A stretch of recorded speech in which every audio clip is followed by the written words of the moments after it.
Nyaya yegodzva iyi yandiburitsa musaga. Ini hangu handina kuzodya riri godzva, asi I suffered emotionally, sexually mumahands emaArab aya. Vanhu vaya ndivana Satani vanofamba masikati, vane moyo mukukutu, vasingaoni vanhu vatema sevanhu. Still ukaita munhu mutema uri munhukadzi, sorry maningi. Nyaya yangu yakati rebei, so mushandiregere. Mari neni tiri mashamwari, ende kuda mari kwangu uku kwakandisvitsa kuma extremes akazondirwadzisa. Saka nekuda mari uku paitoda kadhara kechidiki kaizofanda lifestyle yangu. Ndinoti kadhara kechidiki nokuti uncle Pati vaive vakura, he was 20 years senior, asi zvainge zvisinganyanyondibata nokuti kadhara kechidiki kangu aka kaiburitsa mari svine inotenga. Pachimiro nekumeso aiwa ndiri heavy pombi, mabhisa chaiwo ari kuimbwa mazano. Chese chandaida uncle Pati vaiita, vaiva moving ATM yangu. Ndaipiwa mari yakawanda zvekuti after kutenga zvisileso ndaingosara nechange zvokuti ndaitotumira mai nemwana wangu kumusha. Asi mai havana kuziva kuti ndaiita zvemadhara mutaunda, vaitofunga kuti ndaiva pabasa ndichihura. Izvo kwete, hakuna kushanda basa riri formal, ndaiva chegotsi industry. Uncle Pati vaive vatonditengera kafuel saver kangu kandaipota ndichishandisa, zvekuti vaive nemhuri kana vana vakura ndaisazviisa musoro ndainge ndisinei nazvo. Plus ini chandainge ndadzidza mugotsi industry ndechekuti chero Blesser akataura manegatives pamusoro pemudzimai wake, usapa kana negative comment, because Blesser anenge achida kukudzwa kuti unoti. Chero adzimai vakaita chapa rinovatisa napkin mupoto, usakomenta cause chapa iroro ndiro ravakatoda.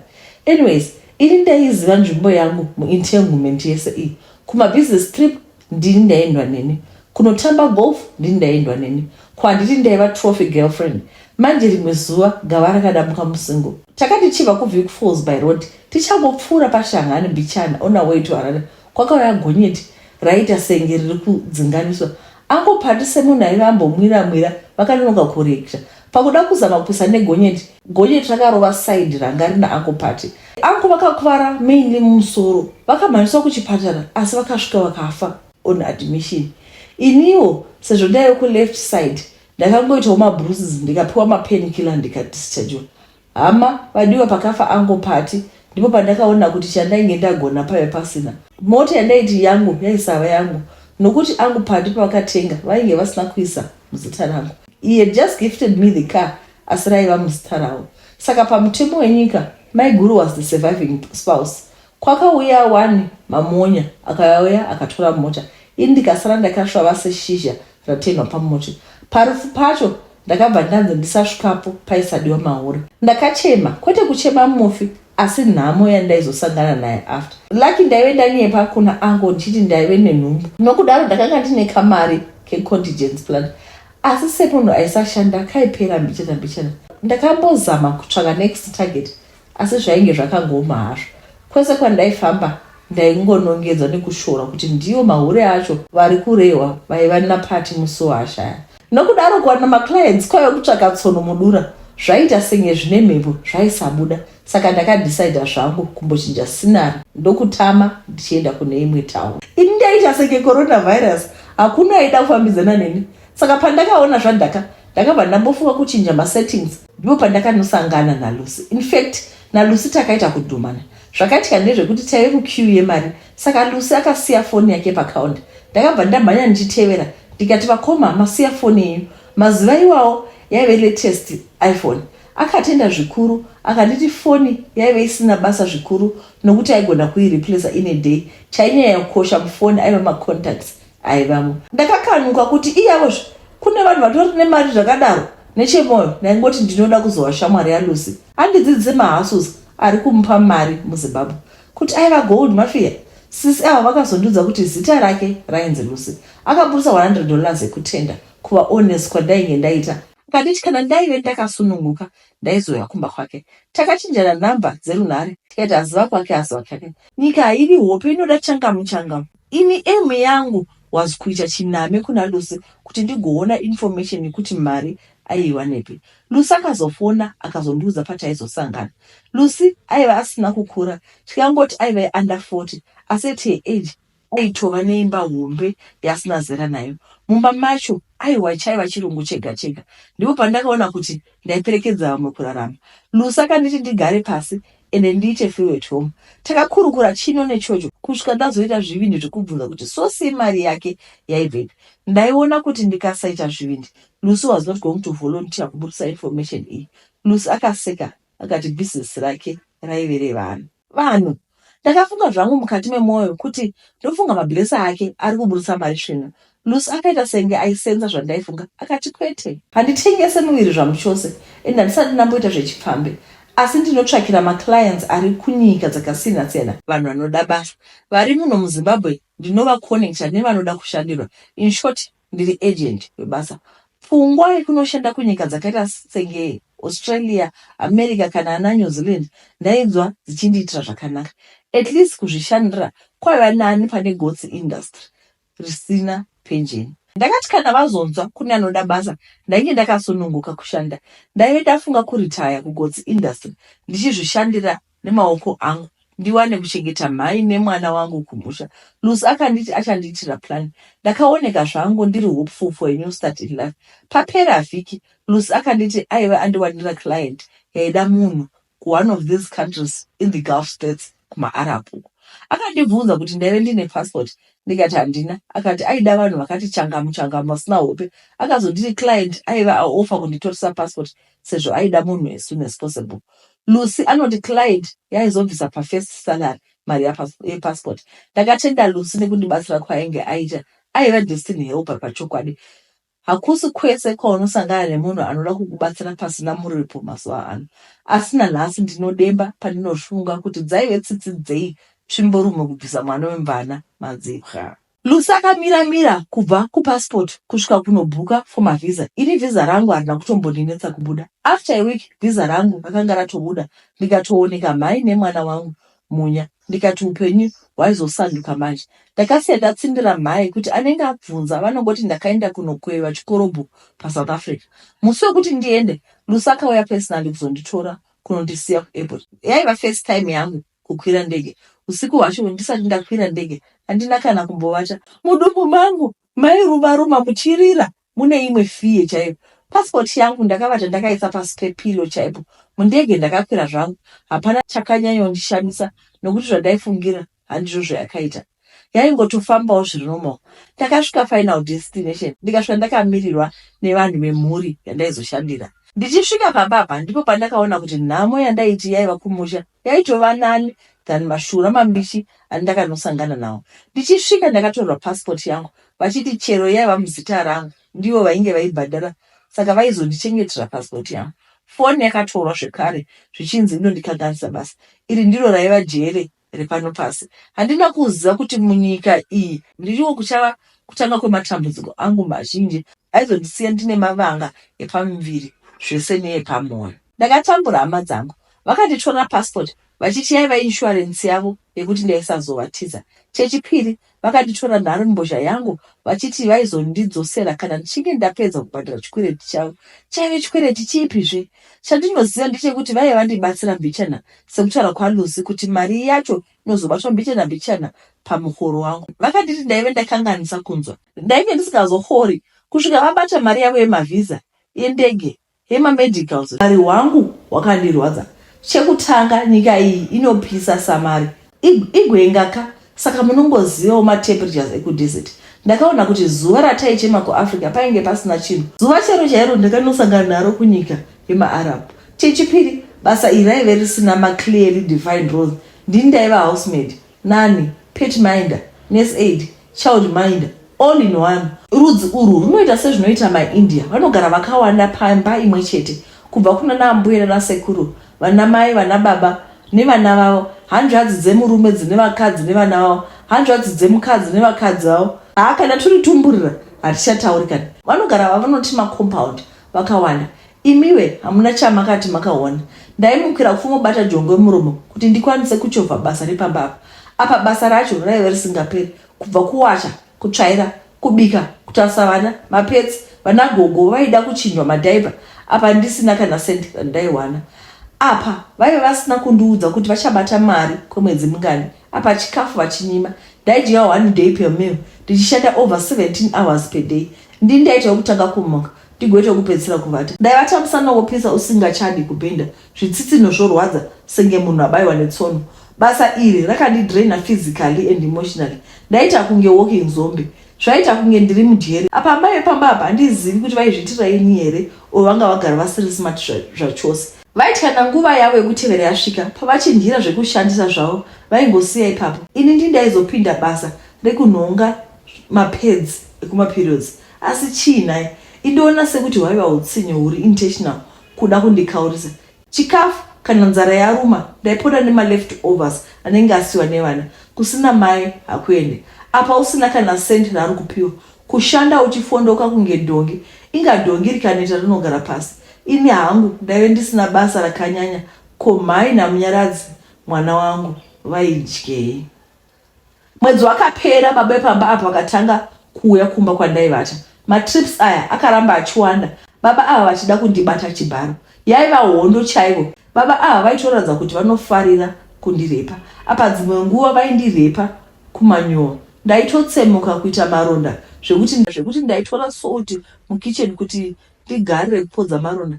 Izvekuti ndine maronda baba ava vaisazvitsvaga yaingova aluta continua. Baba ava vakabva vadana family doctor akandibaya jekiseni. Chandinongoziva ndechekuti jekiseni iri raiva rekudzivirira nhungu. Chaizova chisuoneko kuzvara mwana nemunhu mutema. Mashura hwai. So baba vepamba ava wanted to make sure kuti handiiti nhumbu chero zvodii. Jekiseni iri rakaita kuti ndive nehormonal imbalance. Imwe mwedzi ndanga ndisingachateveri. Ndaigona kuenda kumwedzi umwe ndojamba mutatu. Ndingangoti muchidimbu panga pasina timetable. Baba ava vakaita zvavanga vajaira vakasvikondibata chibharo. Handitombozivi ropa rakabvepi. Ndakangotanga kujija. Baba vaya vakapopota vachindirova kuti ndaive ndavasvibisa. Religion yavo haibvumiri kusangana nevakadzi vanenge vari kunguva yavo. Ndakabhura kunge nyoka yapinda mumba. Ndakatanga ndichachema dzima randanyarara kuti zii. Ndinofunga ndakatomboti zii nekuti ndinorangara ndichimutswa ndaiswa mabhandeji nemadrip. Dokta vakanditandisa zviya zvekundinzwira tsetse asi havana chavakataura. Vakangodzungudza musoro wavo vachindirapa maronda. Ndakati chance given ndikakumura bhurugwa rangu ndikavaratidza maronda andainge ndinawo panhengo yangu zvaikonzerwa nekumbunyikidzwa nababa ava. Zvekare chiremba uyu akaratidza kubatikana asi haana chaakataura. Akandisuka maronda aya akandipa mishonga yekumwa nekuzora. Vhiki rakapera ndivete ndisina basa randaita ndichirikavha kubva mukubhurwa kwandainge ndaita. Asi imwe pfungwa yaiti dai vandiregera ndafa. Kubva zvandakarwa nababa ava kuposa ndafa, vainge vasingachauyi murumu mangu kuzondibata chibharo. Vakabva varega zvamuchose. Pakabva padzoka mwanakomana wavo aibva kuyunivhesiti iri kuEurope. Mwanakomana uyu haana kundibata chibharo asi aiva nesexual fetish inonzi podophilia. Aifarira kudyiwa tsoka dzake. Mukomana akandivimbisa kuti aizondibetsera kuti nditize utapa uyu. Uye kubva zvandarohwa ndainge ndaiva kupiwa mukoro wangu asi kutiza raiva dambudziko nokuti gwaro rangu rokufambisa vainge vasina kundipa. Mwanakomana uyu ndichamuti Mohammed. Mohammed akandiitira tsiye nyoro. Ndiye aitondionawo semunhu asi aiwanzotaura neni kana pasina ari kuona nokuti aitya kuti akaonekwa nemhuri yake achitaura neni zvaizokonzeresa mutauro usingaperi. Kana Mohammed takatanga kuronga kuti ndoita sei kuti nditize. Asi imwe pfungwa yaive nekusamvinga. Ko dai aizonditengesa kumhuri yake kuti ndaironga kutiza. Woti blood? Handiti blood is thicker than water. Akanditi ndichengete mari yangu yandaizoda kufambisa. Imwe religious festival yavanokoshesa. Akanditi that was the best time yekutiza nokuti vanenge vakarelaxa. Asi nekuti nditize aizolaita moto pakati pecourtyard huri usiku musi wechishanu. Hana yangu yaive isina kugadzikana. Ko kana dai akanditengesa. Akanditi ndisatakure mbatya dzekupfeka, nditakure 1 or 2 dzekuchinja. Ndisarongedza anything, family yake yaizova suspicious. Manheru eFriday akasvika. Ndaingoti gare ndodongorera panze asi painge pasina chinhu. Pakazoti pava pakati peusiku ndakaona moto uchipfutira nechekure. This was it, do or die moment. Ndakatsvaka secho kangu ndikanyawaira ndakananga kugeti. Ndakasangana naMohammed akandipa passport yangu yainge aba musafe mababa ake. Akandipa chimwe chipepa chaiva nemadirection ekusafe house yaichengetwa maimmigrants aiva achibatwa zveunhapwa munyika. Akanditi ndisafambe mumastreets akanyeujeka. Akanditi ndisabvuma lift kubva kuna anyone nekuti machances ekuitwa kidnap ndodzokera mutapa aiva akawanda. Akanditi ndikabatwa ndisafa ndataura zita rake chero zvodini nekuti family yake would disown him for his life. Ndakatenda Muhammad ndikaita tsoka ndibereke ndichinyenyeredza nzvimbo dzinofamba vanhu vakawanda. Ndakasvika compound paya ndikanoka ndikavhurwa gate. Ndakatorwa ndikaendeswa kuofisi, ndiko kwandakanoruhwa nehana ndichiona dhokta uya aiva andirapa. Ndakavhunduka ndikasimuka pachee pandaive ndakagara ndichidzokera kumashure. Ndaiziva kuti aishandidzana nemhuri yandaive ndapa. Dhokta akanditora akanditsanangura kuti ndaisafanirwa kutya. Aibatsira madzimai anobva kunyika dzakasiyana-siyana kutiza kuutamba, asi the only way yaikwanisa kudaro was to have access to their homes. Nokudaro basa rake sachiremba raimuwanisa mukana wekufamba dzimba dzakasiyana-siyana achirapa vanhu. Ndipo paaizoziva kuti pakati nepakati pane nhapo. MumaGulf Estate maitwa modern day slavery seyandanga ndasangana nayo, and akatonditi yaitwa organization hombe iri well organized. Ndipo pandakatanga kuvhurika njere mbichena kuti Lucy aitwawo agent yehuman trafficking syndicate. Vamwe vanourayiwa voitwa organ harvesting nezvinhu zvakaita seitsvo, moyo nemaziso. Vamwewo ndivo vanoitwa madrug mules vanoshandiswa kutakura madrug, asi ukabatwa ndiwo unosungwa. Vamwewo vaitwawo masex slaves. Mukufunga ndakaona kuti process yangu even visa was too smooth. Chiremba akanditi vatori inside men almost everywhere. Ndosaka taifanira kufamba usiku ihwohwo pasati paitwa masearch parties. Taiva madzimai anosvika 10, vazhinji vacho vachibva kunyika dzine maikonomi akaoma kana kuti nyika dzine hoto. Murori yechingwa akanditi taifanira kuva tabuda muOmani musi uyu tokrosa border. Chero pabhodha pacho dhokta aitoita smuggle nekuti paivewo nevanhu vaishandira trafficking syndicate iya. Pavakadzi vandaive nayo, umwe neumwe aive nestori yake inorwadza. Umwe neumwe aive nemavanga emumwoyo neepanyama. Umwe aive akapiswa nemvura inopisa namadhambosoke. Umwewo aive akapiswa nemaplastic. Utsinye hwacho zvakaoma. Zvisinei takasvika pabhodha hatina kumboswecha. Vaitofunga kuti mune chingwa. Takakrosa bhodha tikazonokwira ndege tikadzoka kumusha. Ndakadzoka ndakaonda zvekuti mhai pavakandiona vakachema nokuti ndaive ndaita mabhonzo chaiwo. Ndakangoti kuna mhai chikuru ndichiri kufema. Ndakazotanga zvangu project yangu yeuku ndiyo iri kundiraramisa. Gore nehafu rakapera ndikazoona panews kunzi Lucy nemamwe mazimbo aishanda kuembassy aivasungwa nemhosva yehuman trafficking. Ndizvo zvakandiwira hama dzangu. Ndiri kuenda zvangu counseling. Ndiri kutora each day as it comes. Ndipo paperera nyaya yedu. Vana veZimbabwe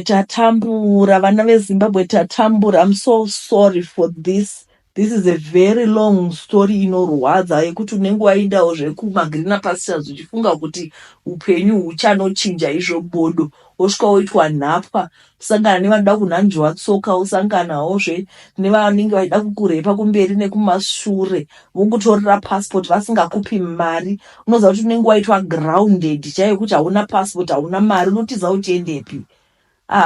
Redweka. Vana vaMwari tatambura. I've got my personal friend of mine who went through the same, but handifungi kuti she's ready to share her story. Asi nyaya yake inorwadza. Akadzoka chero pfungwa dzake chaidzo, pfungwa dzake dzakanga dzadorashika, akarwadziwa zvisingaiti. Waendeswa kunyika iri kure kure. Vedweka idzi dzekumaArabhu idzi ngatigare tatosiyana nadzo. Vanoabhusa vanhu vatema, handei kuvanhu vanofunga, kuvanhu kwekuti chero tikashungurudziwa tinogona kunoti vedu veisita kumboenda kuembassy kwedu togona vanorespecta vanhu regardless of their race. I'm very sorry for what you went through, my sister.